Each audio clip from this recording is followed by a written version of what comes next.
It started as a sacred promise to the greatest generation 75 years ago this weekend, and it continues to this day.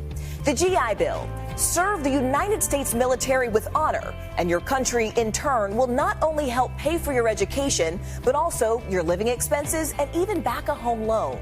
For hundreds of thousands, it's been a ticket to a better life. But amid all of the success stories, there are some who say that despite major expansion of benefits a few years ago, the GI Bill hasn't exactly helped everyone equally. NBC's Rehema Ellis shares the stories of 3 veterans for our Sunday Spotlight.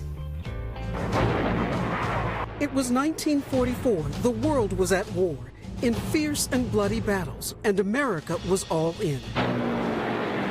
A remarkable 16 million, or almost 1 out of every 10, joined the armed forces. A grateful nation responded with the GI Bill. President Roosevelt signs G.I. Joe's Bill of Rights, guarantees a returning soldier a year of unemployment insurance, and helps pay for the completion of his schooling. A commitment helping people realize the American dream. Harold Ronson was one of them. He grew up poor in Brooklyn, New York, enlisted in the Navy as a teenager, and faced combat in Iwo Jima and Okinawa.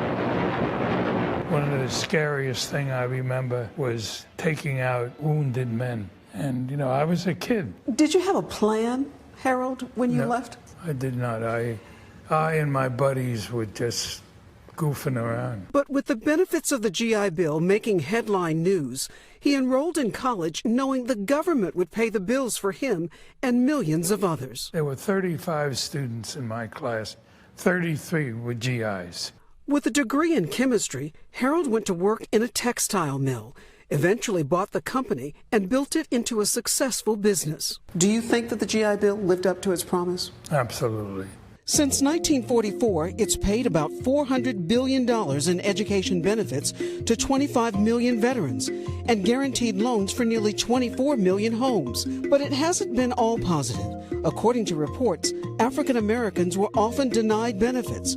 Critics charge it's failed to keep pace with rising college costs and has too many loopholes that work against veterans. Who was there to help guide you into understanding your benefits? I didn't have anyone. After 9/11, Zach Hasty felt his generation's need to serve. As a Marine, 2 tours in Iraq, he faced combat almost every day. It takes a while to get used to riding in a car, and you're like, is that not going to blow up? That's still something like I have issues with today. Zach also has issues with the education benefits. Enrolled in a for-profit college, he says the school mishandled his GI money. Diagnosed with PTSD, he left college with no degree, owing $60,000 in school loans and no remaining GI benefits. I'm paying around $900 a month every month right now. 5 years ago, Jessica Stein enlisted in the Marine Corps.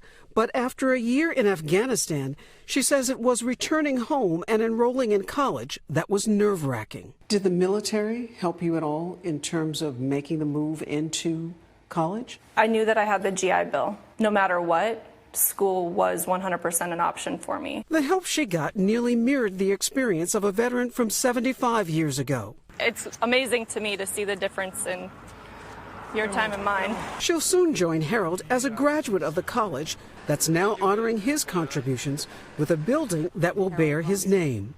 Zach, now a firefighter, shares his story to educate others. What I've been trying to do for the last few months, I'm trying to advocate for other people that may be in the situation I'm in. Even through different wars and outcomes, 3 unwavering patriots still believing in the promise of the GI Bill. For Sunday Today, Rehema Ellis, Philadelphia.